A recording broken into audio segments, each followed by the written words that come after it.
Great. Hi, everyone. Thank you so much for joining us for tonight's live stream from Sydney Observatory. The Museum of Applied Arts and Sciences acknowledges Australia's First Nations people as the traditional owners and custodians of this land and pays respect to elders past and present, and through them to all Aboriginal and Torres Strait Islander people. We are broadcasting once again live from the historic Sydney Observatory in the Rocks. My name is Catherine Poltz. I'm the science producer at the Powerhouse Museum and Observatory, and I'm joined tonight with our astronomers Jeff, Luella, and Jordan from our East Dome telescope. We are really excited to be back again in 2021 with tonight's program with astrophysicist Ángel López-Sánchez. And all of the targets that we'll be looking at tonight, they're all visible this month throughout Australia, and we hope the program inspires you to go outside and look up and to befriend and learn more about the southern sky. Tonight we'll also be taking your questions again at the end, so please write them into the Facebook comments, and as always, please let us know where in the world and where in Australia you're joining us from. I'll now introduce Ángel. Dr. Ángel López-Sánchez is a Spanish-Australian astronomer and science communicator at the Australian Astronomical Optics at Macquarie University, where he researches galaxy evolution. The AAO develops new instrumentation, technology, software, and data analysis tools for worldwide large-class telescopes. Ángel has published 147 research papers and has over 8,700 citations. He regularly shares his passion for the cosmos on his podcast, The Scientist, on SBS Radio, and you may recognize him at astronomy events throughout Sydney. We're really excited also that Ángel will be part of our 2021 residency program, where he will be developing a portfolio of astrophotography taken from Sydney Observatory. And tonight, as part of our program, we'll also get a bit of a preview for his amazing photography. So thank you and welcome, Ángel.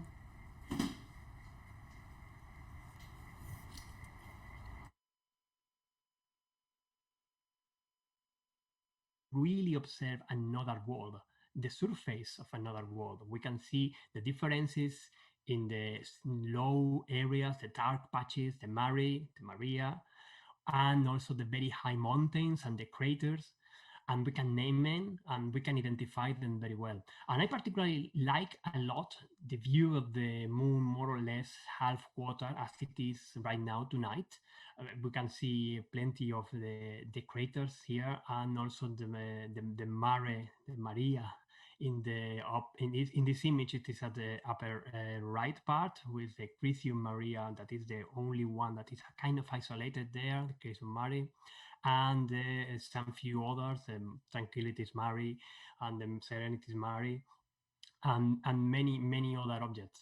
And it is always a very good idea to look at the moon when it has a phase, when it is not a full moon.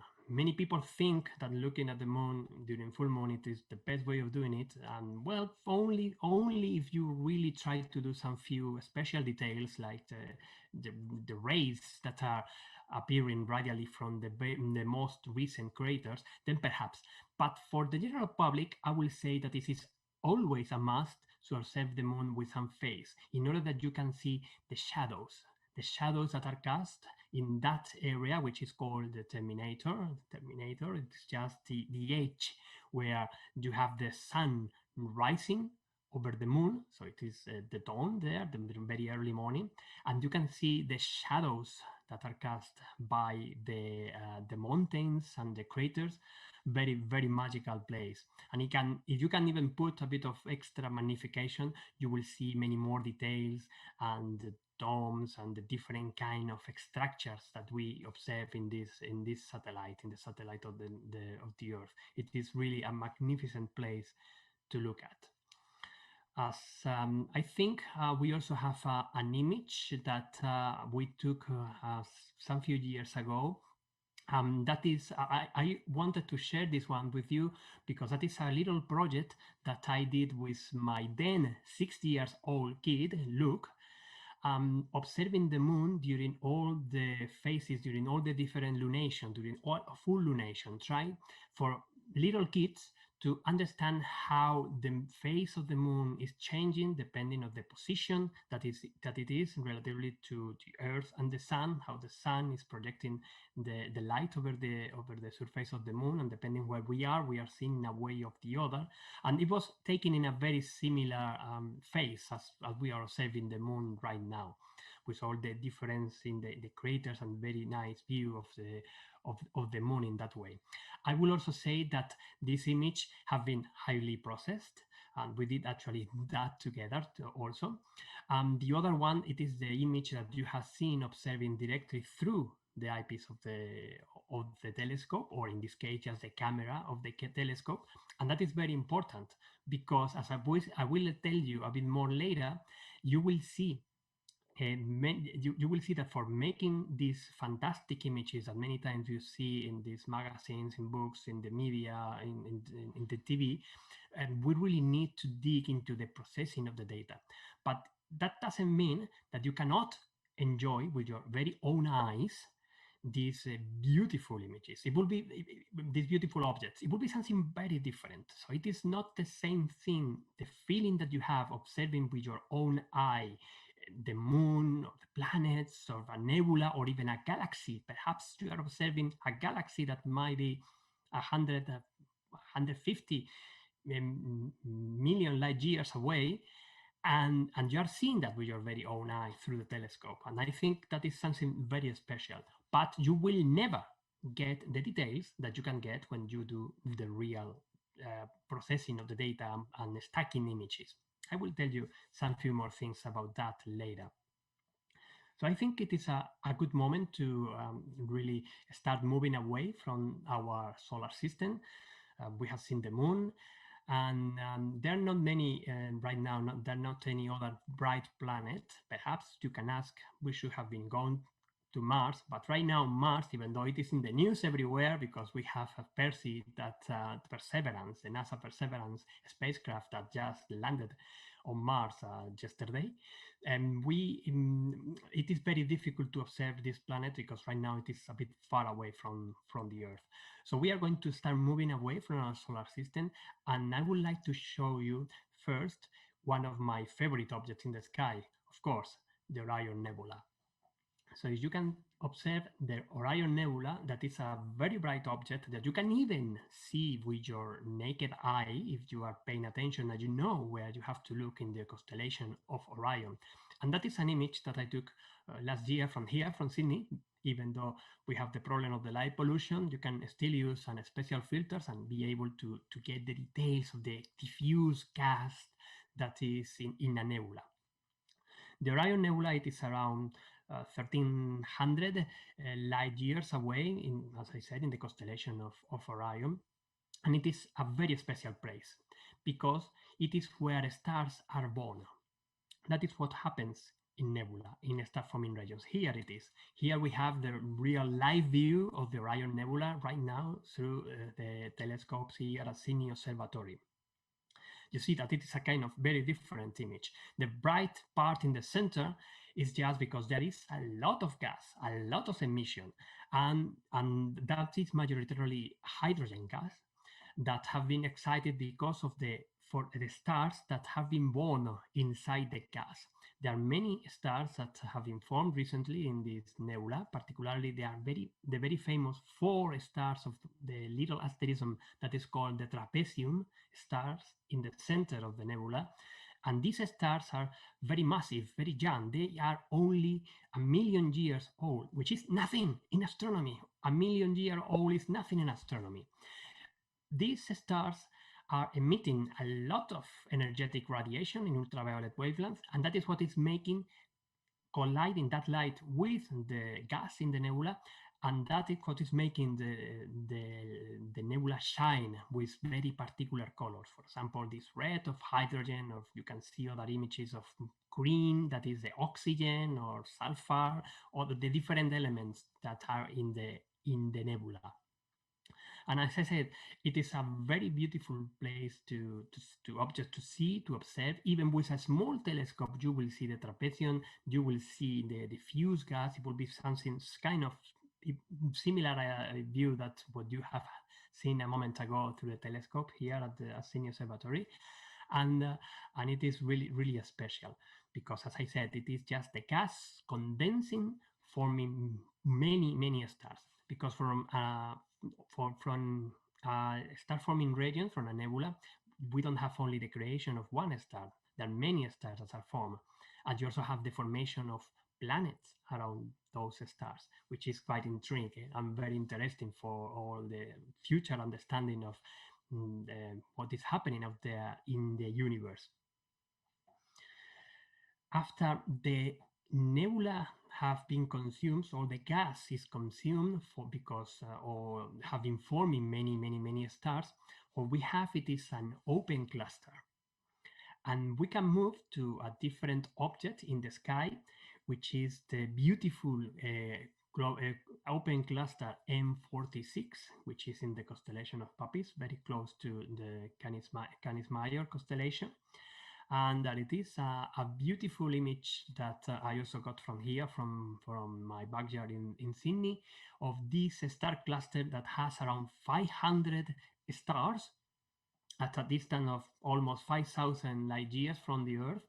And all those stars were born around 250 million years ago from a nebula very similar to the one that we just saw, the Orion Nebula. And consequently, the majority of these stars are very young, still relatively young. I'm talking about 250 million years old. That is still not as young as one, but still quite young. The Sun has 4.5 to 5, probably around 4.8 billion years.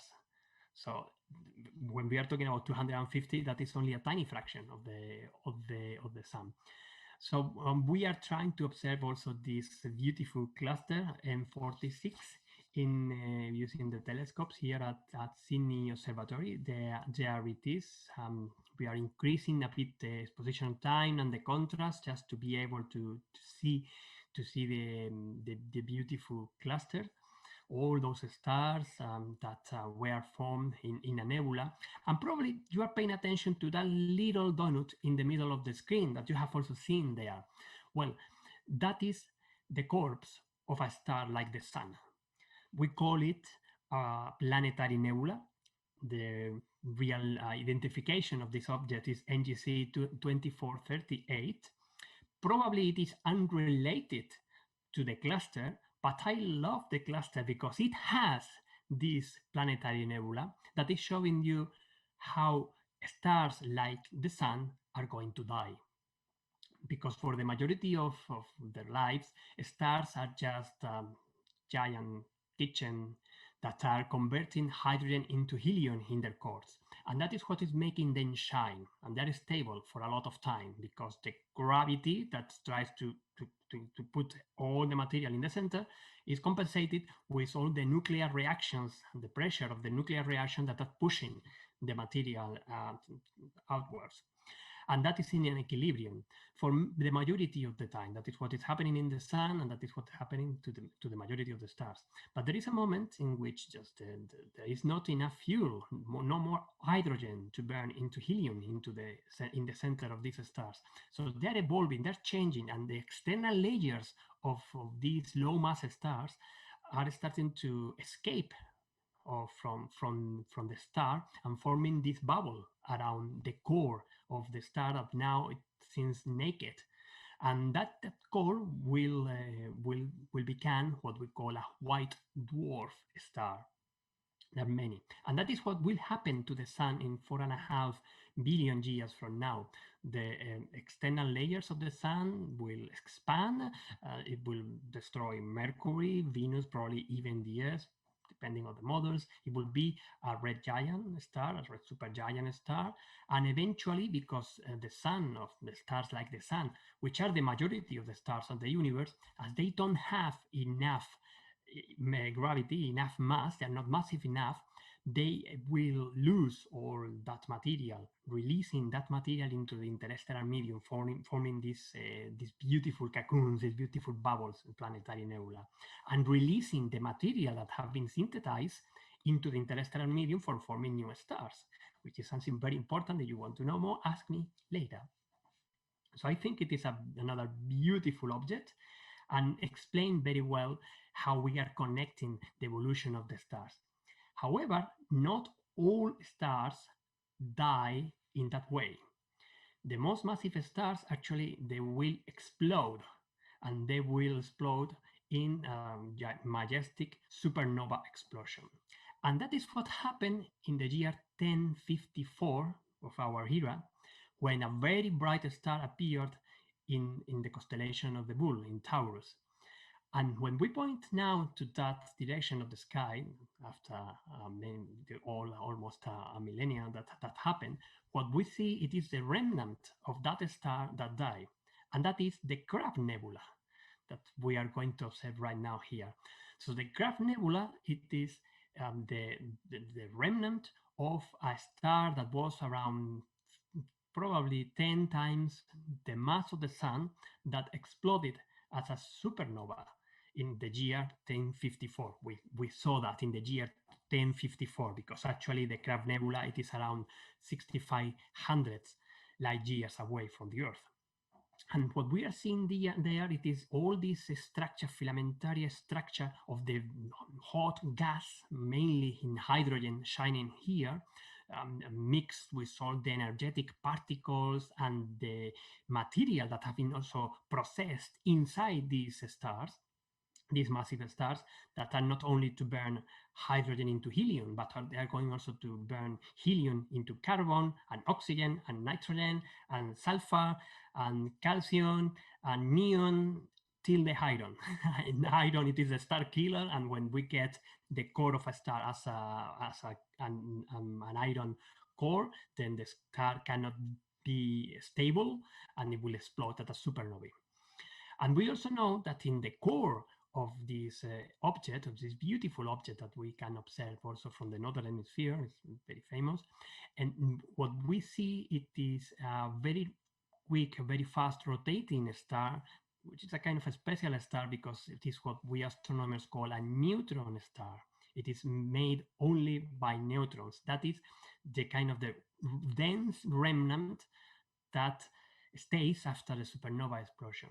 But this neutron star also is spinning very quickly, and that makes that we are looking in the right direction, that we see it pulsating, appearing and disappearing in radio, and that is what we call a pulsar. A pulsar, and that was one of the very first ones to be discovered in the core of the Crab Nebula. That is what happened when a very massive star explodes as a supernova at the end of its life.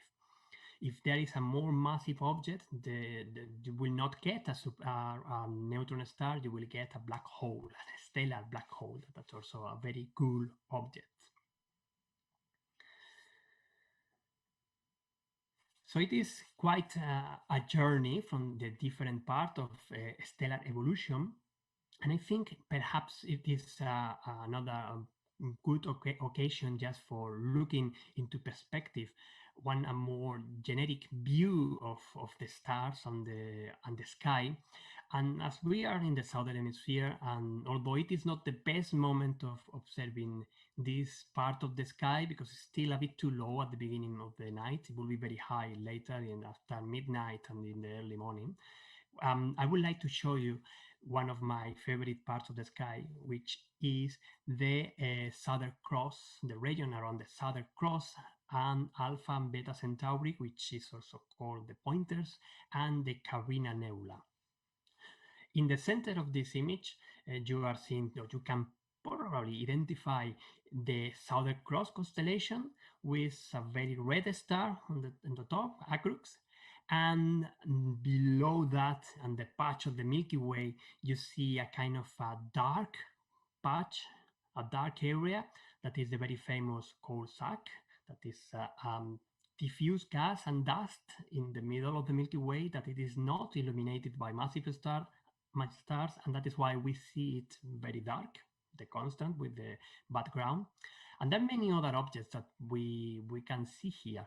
In the bottom left, you see two bright stars. The very one at the bottom, which is yellow, it is Alpha Centauri, which is the closest star to the sun if we are not considering the Proxima Centauri, which is part of the system. So Alpha Centauri, it is at around 4.4 light years from us, and it is two stars very close together. They're very beautiful to see them with a telescope, although you have to give it a bit of power, but you can see them with even a small telescope. And then there is another star which is quite far away. You cannot see it from there. It was actually discovered in the 20th century. That is a red dwarf star. That is the one that it is closest to the sun, 4.2 light years away, Proxima Centauri, which also have a planet, by the way. That's have been very famous, finding the planets around Proxima Centauri. There are also some few clusters here, Omega Centauri, for example, but I want to point your attention to the nebulosity that you see in the top right, that in the middle of that constellation, that patch there, which is the constellation of Carina, we have the other bright nebula in the sky, and that is the Carina Nebula, that unfortunately for our friends in the northern hemisphere, we can only observe this object from the southern hemisphere as well as for that region, the Southern Cross and so on. So that is a live view right now of the Carina Nebula.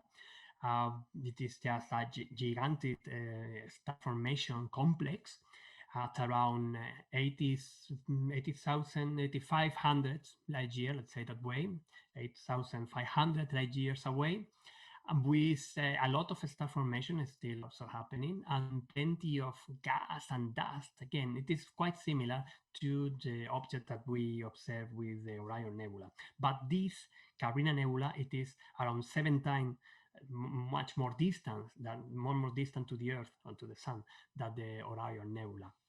And there is a very bright star there in the center. You can see very nicely in this image, and that is Eta Carinae. Eta Carinae, it is one of the most massive stars that we know.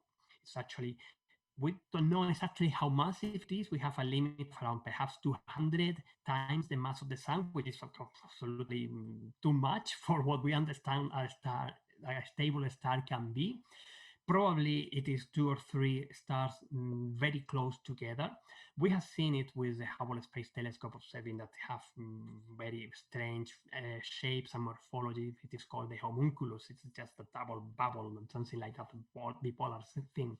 And we have seen it, for example, experiencing changes in brightness. Very bright, for example, in the middle of the beginning, around the 30s, 1830s, it was one of the brightest stars in the night sky in the southern hemisphere because it was experiencing some kind of activity. So it's very interesting to see. And perhaps some of you remember that last year we were talking about this very super red giant Betelgeuse in Orion, that it was also changing the brightness, and everyone was saying it's going to explode as a supernova. Well, if we have a supernova soon, it will be. I will put my vote into Eta Carina and not into Betelgeuse, because it might explode as a supernova eventually soon, but soon astronomically talking, might be still some few hundreds, tens of thousands even years from now.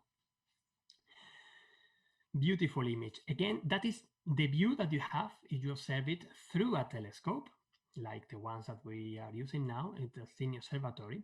And however, it is an excellent object to try to do a bit of more into the detail, to try to learn the astrophotographic techniques. And it is perhaps one of the most observed objects in the southern sky.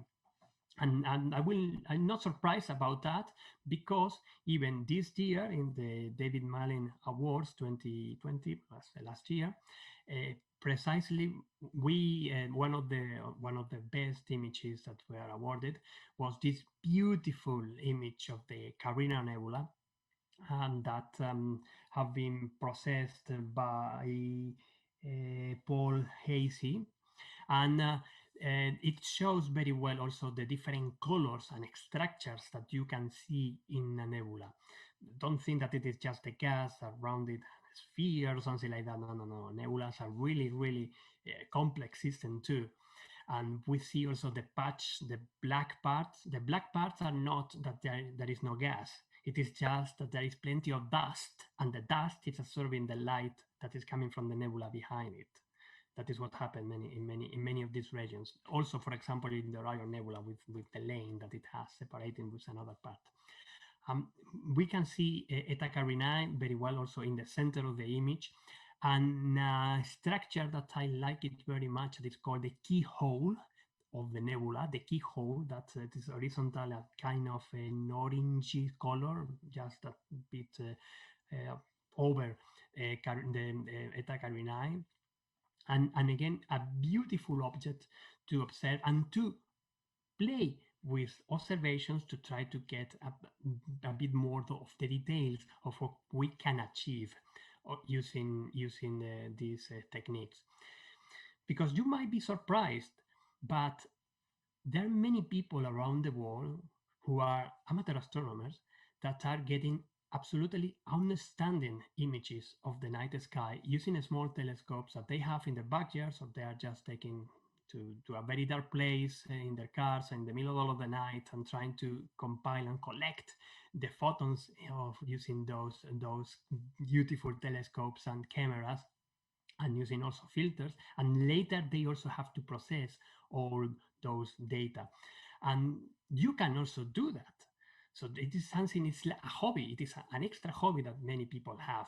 It is just to share our excitement about the night sky, about astronomy. And of course, the purpose of this presentation, of this event, it is not for me to give you a full presentation about how you have to do astrophotography and to get your data.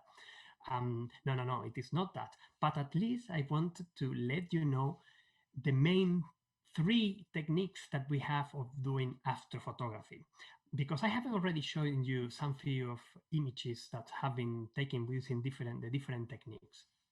The first one will be just what we call the standard astrophotography. You have a DSLR camera and you have a tripod. You put the DSLR in the tripod, you keep it stable, point to your favorite part of the sky, and get images of some few seconds. Between 5, 10, 20, 30 seconds. If you push it a bit more than 30 seconds, you will start to get the rotation of the Earth, meaning stars instead of points will be rays. And that is what we have in the left image. It is just the camera, your standard camera, the DSLR. You can do that. You can actually start doing astrophotography. And it is an excellent introduction for example, getting the images of the constellations. So that is another project that I have with my son and with other friends and kids, that's trying to get the images of the constellation using our cameras and pointing at the sky and getting there. Of course, processing it is another history, but getting there. The second option, it is if you have a telescope or a system that is able to track the sky in order that it is correcting the rotation of the Earth, and that is what we have in the middle image, then you can even put a lens that have a bit more power, that is able to give you a bit more magnification, and you can get a nice view of regions in the Milky Way or particular areas of the sky, tracking using the telescope as a piggyback, and the camera on top of it, tracking the sky. But for this, that is going to be a bit more complex, of course, because you have to know how to use a telescope. You have to know how to do a proper alignment to the sky, because if not, it will not track properly well. And you have to know a bit of how to put your camera there and be safe and stay very, very steady for some few minutes. And then you combine them together, the image, and you get something like that. But probably what you are much more familiar, it is when we are getting images like the ones that the one in the right part, that is using a camera, sometimes a specific camera, sometimes a DSLR, attached to the telescope, and using the telescope as a big lens for the camera. And many of these images that we are presenting are made that way. And even the images that we are showing through the telescopes at Sydney Observatory are done that way, the camera through the telescope. That is the most famous option, of course, of astrophotography. but the most difficult one. So I will start suggesting, if you want to go into astrophotography, moving from one step to the next one. I would like to show you another nice example of images that we can get if we are using the telescope and the camera on top of it. So the telescope tracking the sky and getting a really nice view of the sky, but not a large constellation, but a small part of the sky. And that was the trick that I used for obtaining these two images that I'm showing you here. These are the famous Magellanic Clouds that we can only observe from the southern hemisphere of the Earth, because they are very close to the south celestial pole. So we have the large Magellanic Cloud, it is the image at the right, and the small Magellanic Cloud, it is the image to the left. These are two dwarf galaxies that are around our Milky Way galaxy. They are around 163,000 light years away from us, from the sun, but we can see many interesting things in there.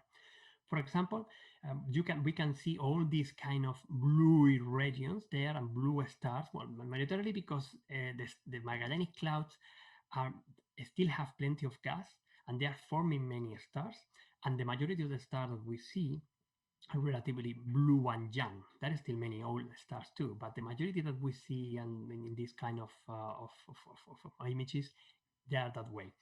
It is very nice, for example, to get the contrast of the different colors of the stars using the image of the left of the small Magellanic Cloud. You will see that a small Magellanic Cloud, it is that the colors are really blue. But if you compare with the object that is a bit blurry on the top, that is a globular cluster, 47 Tucanae, which is just by chance, more or less in the same direction. So 47 Tucanae is around the Milky Way, and it is much closer than the small Magellanic Cloud.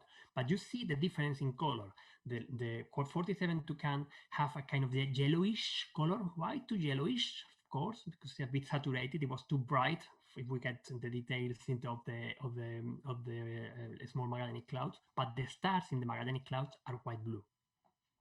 That is something similar that we have in the image of the right, plenty of stars, and you will probably see some regions that are quite blue, and I would like to particularly point to a very bright blue region in the area of the right image, in the large Magellanic Clouds.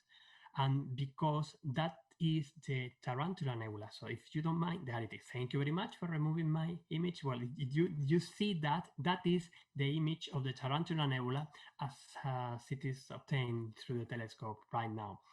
The Tarantula Nebula has its name because of this filamentary structure that we see. So this is very nice example of, well, this kind of big spider, a tarantula in the sky.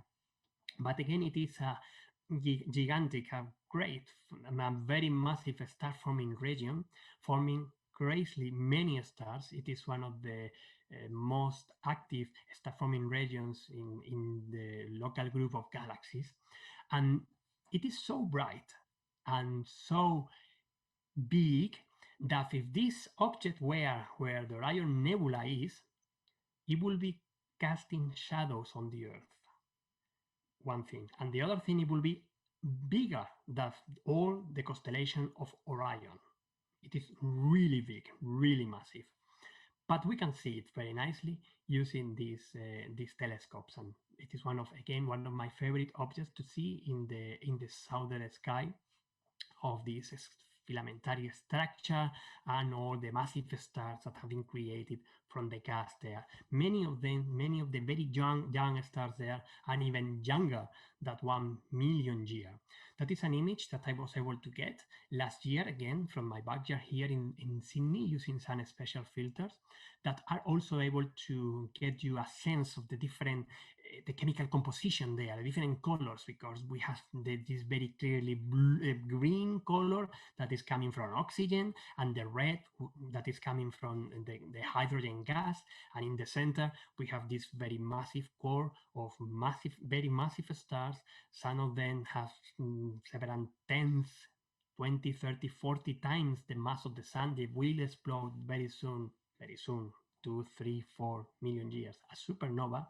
And even a couple of them, some few of them, are in what astronomers call the Wolf-Rayet phase, which is a very interesting phase of the most massive stars that are experienced like an striptease. They have very powerful stellar winds, and they are destroying, peeling the external atmosphere of that massive star, pushing that material away and forming all those structures.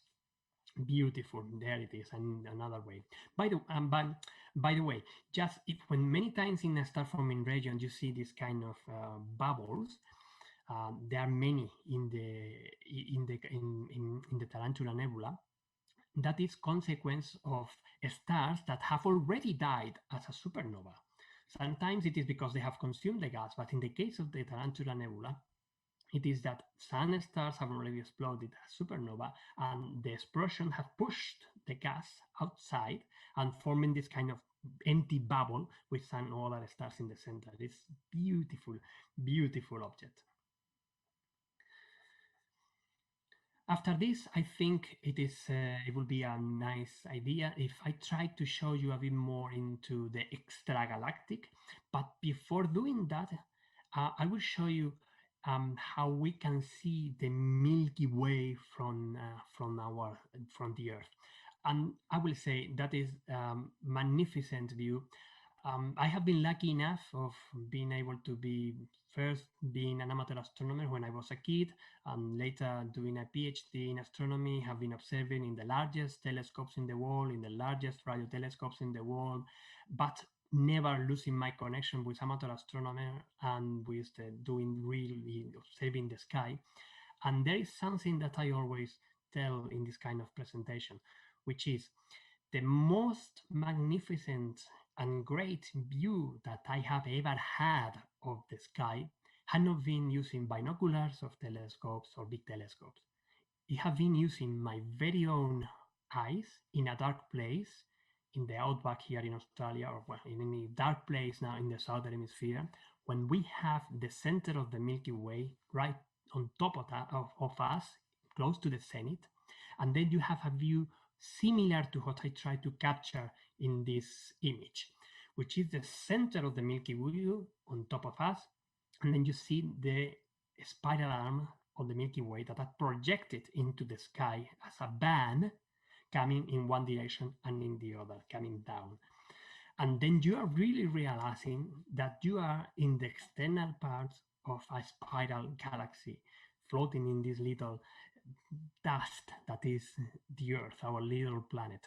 So that is why I'm feeling very privileged in the sense that I have been able to see that, and I will invite all of you, if you are living in the southern hemisphere, probably you have already seen it. If you are living in the northern hemisphere, if you have to see it in some moment in your life, I will really recommend you to try to get this view, because it is absolutely outstanding. You are seeing in this image in the center these more or less reddish colors, that is the part of the bulge of the Milky Way, and the projection of the disk, that is all that broken structure full of dark dust and dark lanes, that is the dust that is obscuring the light that is behind us. On top of that, we have Jupiter. When I took this image, and Jupiter was around there, that is the bright object of around below the center of the Milky Way, and that is also the constellation of Scorpio. At the at the left-hand side, we will have Alpha and Beta Centauri, the pointers, moving into the constellation of Scorpio, Sagittarius, Scutum, and Aquila on the right-hand side. But that is, as I said, we are living in our galaxy, in the Milky Way, and we see the projection of the Milky Way in the sky. But we can, it has been difficult, but we can try to explore and to think about how our Milky Way is. And that is an illustration. It is not a real image, believe me. That is an illustration of what astronomers think that the Milky Way is. If we could see the Milky Way, not from inside, face on, but edge on, but from outside, from face on, we will see probably something like this. the center of the Milky Way with the bulge that is mainly dominated by relatively old stars. They were the very first to be formed in the evolution of the galaxy. And from there, a little bar, and from the end of that bar, it will start the two main spiral arms that our Milky Way has, although it's very difficult to see exactly to get exactly how many arms, because there are many other regions, interarms here and there, very complex system, but it is more or less comparing what we see in other galaxies, comparing with the observation that we have, not mainly in optical, in the light that we see, but using infrared data, because the infrared you can see through the dust, or also using radio telescopes that are also able to prove very, very deep into the space without the obscuration of the dust. And that X, it is where our sun is. You might think it is close or not. It is at around 28,000 light years from the center of the Milky Way. In the center of the Milky Way, the very center, we know that there is a massive black hole, a supermassive black hole of around 2.5 million times the mass of the sun. By the way, the discovery of this object was the two teams that independently got this. They were awarded the Nobel Prize in Physics last year, 2020. And where we are, it is actually a kind of a safe place. The sun needs around 220, 250 million years and go all around the Milky Way, rotating. All the stars are moving, rotating around the Milky Way. And you see the comparison of the oranges and the red stars in the bulge in the center of the Milky Way with the blue stars, young stars in the spiral disk, and the pink regions that are the star-forming regions, the nebula. Some of those nebulas will be Carina, there will be Orion, and so on. Tarantula Nebula is in the Magellanic Clouds, remember, in the large Magellanic Clouds. Another interesting thing to see in this image, if you look around the 11 o'clock, there is a kind of a dwarf little thing there. Well, we know that there is a dwarf galaxy, the Sagittarius dwarf galaxy, that it is interacting with the Milky Way almost in the opposite direction to the center, I mean, in the same direction as the center of the Milky Way. That was something that it was discovered relatively recently, only 20, 30 years ago, 25 years ago or so. So that is the way we understand how our Milky Way is. But what about observing other galaxies? Well, that will be the last slide that I have for you tonight. And it is one of my favorite images of a very nearby galaxy, NGC 247, which is at 11.1 million years away from us. And that is an image that I took when I was finishing my PhD thesis at the Canary Islands Observatory in Spain. And you can compare a bit what we have seen in the Milky Way, and also for you to really clarify that the colors have a meaning in astronomy. When we are seeing these blue regions there in the spiral disk of NGC 247, we are seeing the young stars, because it is a dwarf spiral galaxy, smaller than the Milky Way, but it is forming many stars. And that is why we see all these pink red regions. These are nebula, many of them giant nebula that are forming really a lot of stuff right now. And you see them scattered almost everywhere. However, you can put the contrast of those colors with the center of the galaxy, again in yellow color, meaning old stars. That stars that usually many red dwarf stars, and that have been living for a lot of, sometimes even 8 to 10 billion years, a lot. And if you pay a bit more extra attention, you will see also the filaments, some filaments here and there of dark filaments, that is the dust that is inside the galaxy. So when we are trying to put a galaxy in a perspective, we will see, well, they have young stars, old stars, a bulge in the center, they have star formation, they have the nebula, they have the dust, they have all those different regions, and that is what form a spiral galaxy like the Milky Way. Not all galaxies in the universe are like this, only some few of them. The other big category of galaxies, it is the elliptical galaxies that are like you take the bulge from here, you have to take the bulge, and it is ellipsoid, it's like a rugby balloon, something like that, but yellowish, with not much star formation, not much gas. But I think that with this, I will let you to ask questions. We still have around 15 minutes, and I will be very happy to answer any question you have about astronomy and about all these different objects. Also, if I can help you with amateur astronomy, astrophotography, I will be very happy to do so. Thank you. Great. Let's questions. Hello. Thank you so much, Ángel. Such an amazing presentation. A really active comment feed with lots of questions coming through, but I thought I would just start us off and wanted to ask, do you have a favorite target to look at? And you mentioned that you've been looking at the sky since you were a child. What was your first favorite target that you loved? Well, my very first favorite target, and still is, although I cannot see very well, I can see from here, but not very well, as I used to, was the globular cluster M13 in Hercules, in the constellation of Hercules, because it was the very first object that I identified by myself just using binoculars, and then it was one of the very first that I pointed the telescope to look at it. So it's not as magnificent as Omega Centauri or even 47 Tucanae. It's the third one or the fourth one, depending how you count. But still, it is a beautiful object in the sky. I have many favorites. That is one that was my favorite one. As a galaxy, I love observing NGC 4545, which is the Needle galaxy. You see the galaxy H on with a bright star very close to the center, just by chance, and the star belongs to the Milky Way. So it is another beautiful object to see.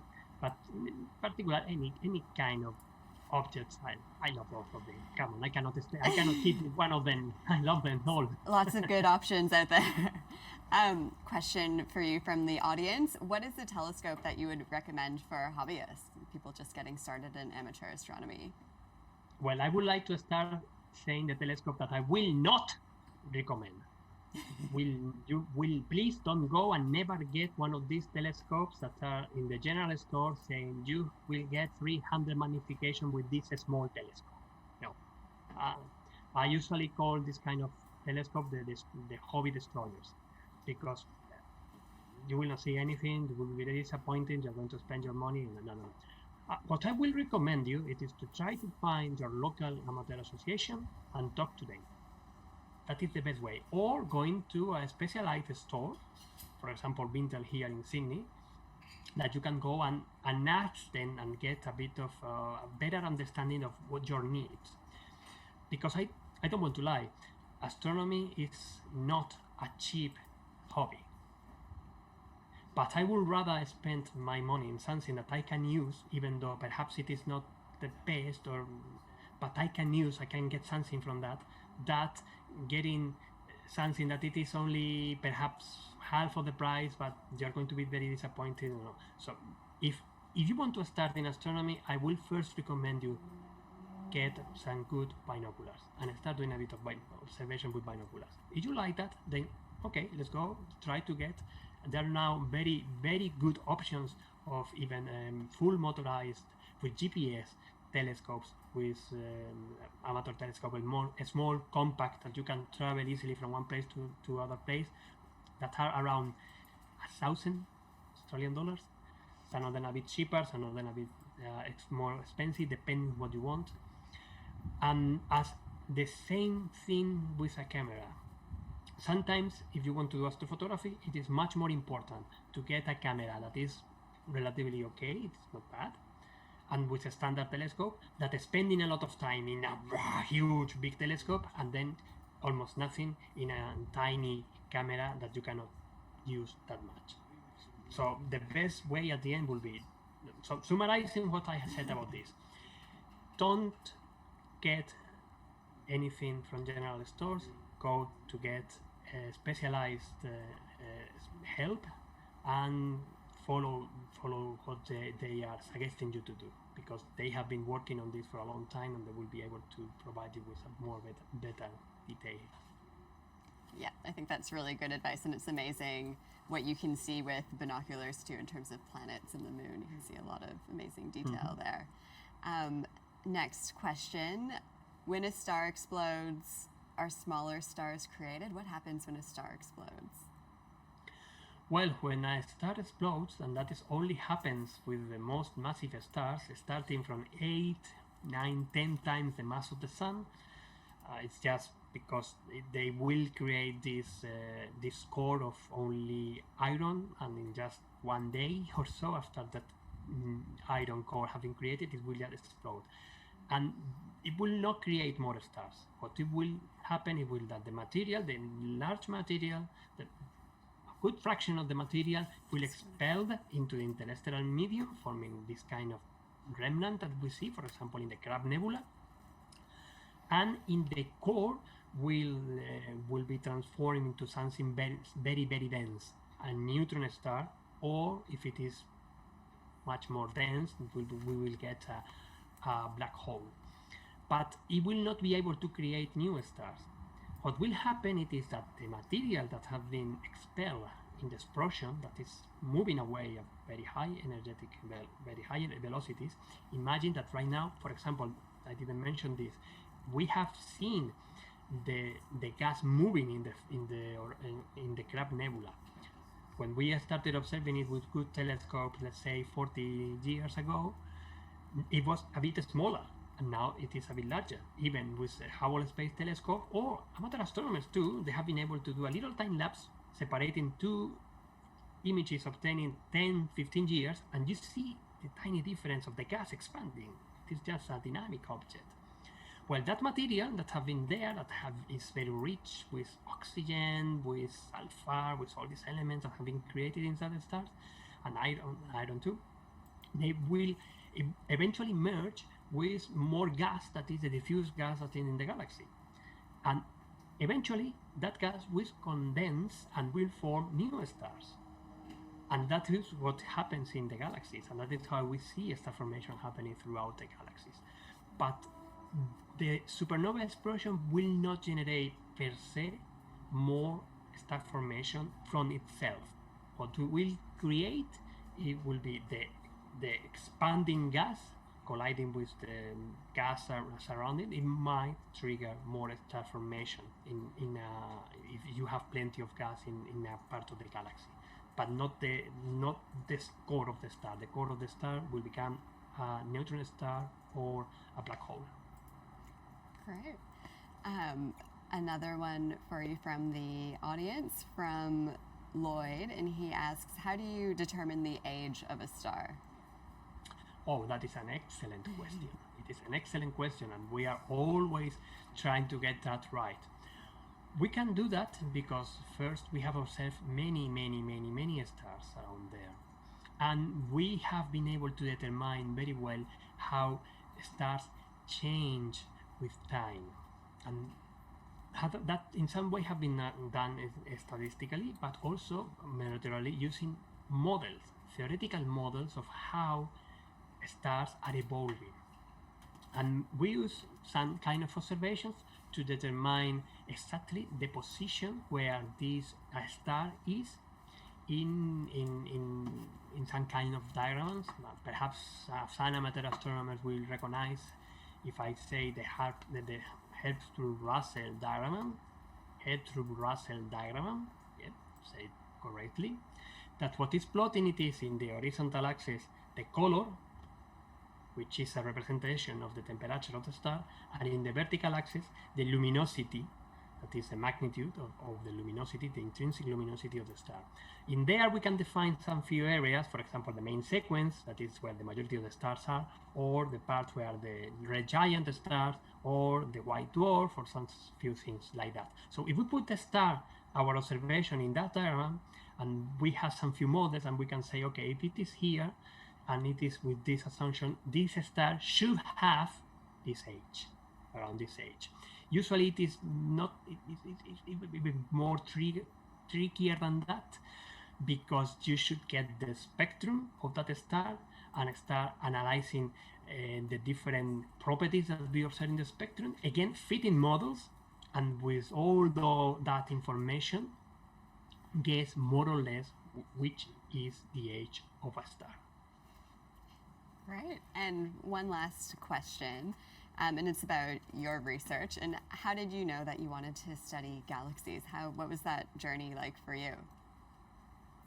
Well, I wanted to be an astronomer since I was very young, 4 or 5 years old. And then when I have the opportunity of start doing research in astronomy, and I love all part of astronomy, I wanted to get something that I was able to connect everything in some way. For understanding galaxy evolution, you have to understand, and at least having a very well global picture of how stars evolve, how stars are formed, how they are the majority of their life shining, and then how they die. And we also need to understand all the properties of the interstellar medium of the nebula, the star-forming regions, not only the star-forming regions, but the planetary nebula, the supernova remnant. We also need to understand the diffuse gas that is in the center of the galaxies. We have to understand the dynamic of the galaxies. And on top of that, we can go into the large scale structure of the universe, how galaxies are related, forming first group of galaxies, the cluster of galaxies, filaments of galaxies, of cluster of galaxies, and the large scale structure of the universe. And that is very much connected also with cosmology. So in some way, of course, although my specialty, my research is mainly in galaxy evolution, I use star formation, I use the analysis, the chemical analysis of the gas, and I also use a model for dynamical evolution of galaxies and the proper evolution of the universe. So I'm touching a bit of every little field, and that is why I love about doing my research in galaxies and galaxy evolution, particularly in these galaxies like the ones I was showing you that have very active star formation. For my PhD, for example, what I was analyzing was a kind of star-forming galaxies that are small, that is what we call dwarf galaxies, but they are forming so many stars that when you see them, they seem that all the galaxy, all the dwarf galaxy, the small galaxy, seems to be a giant nebula. And these are called starburst galaxy, dwarf starburst galaxy. And what I found, it was when we put proper attention and we get the proper data and analyze deeply each of these systems, what it seems that it was only a little fluffy thing forming many stars, you realize that there are actually two small objects that have been colliding together, and that collision has triggered these fireworks of explosion, of forming plenty of stars and masking what is happening really there. So it was quite exciting to get all of that. Actually, that research was what brought me to Australia, because for completing what I was doing when I was doing my PhD in the Canary Islands observatories, I needed the radio observation using the radio telescopes that we have here in Australia, Parkes and the Australian Telescope Compact Array in Narrabri, to understand the diffuse cold gas that is in the galaxies and around the galaxies, looking for this kind of interaction between galaxies. Amazing. And we were talking about it before, but you also visited Sydney Observatory on one of your first visits to Australia and got to go on one of the tours. Yes. I will never forget that, because it was an amazing day. You were really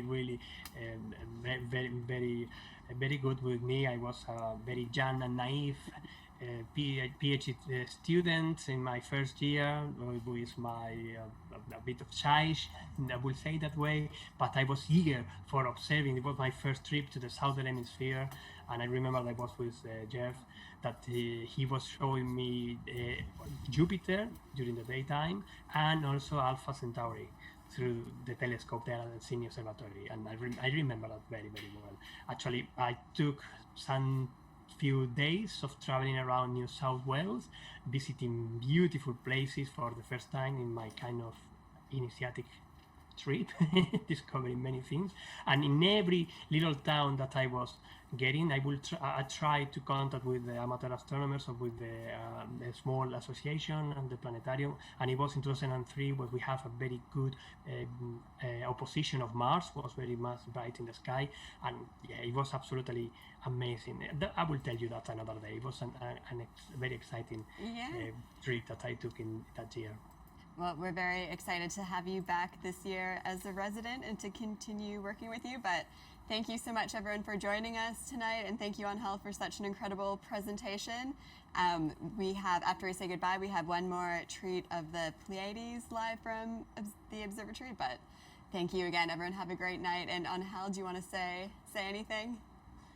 Just thank you very much. You are doing an absolutely outstanding work with this kind of events, and I will really looking forward working with you later during the year for producing more astrophotography and getting more involvement into astronomy and astrophotography there.